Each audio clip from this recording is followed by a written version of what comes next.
Topping your consumer news, U.S. strikes on Iran have injected more instability into the U.S. economy.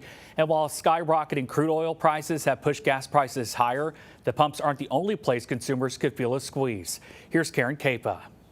Economists say the impact of the Iran war on the U.S. economy will depend upon how long it lasts. If instead of 4 weeks, we're talking about 4 months or longer, very different discussion. So duration is key to economic impact. The conflict in the Middle East has sent crude oil prices soaring, a spike playing out at the gas pumps this week.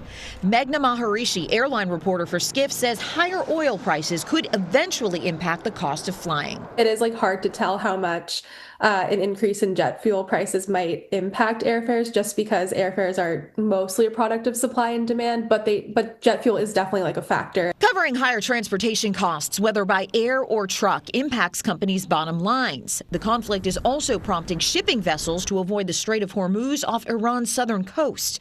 Michael Goldman, general manager for North America at Crude Containers, says taking the long way costs more. We're seeing the routes that ships having to take be much longer, much more costly, going around the Horn of Africa instead of going through the Strait of Hormuz and the Red Sea.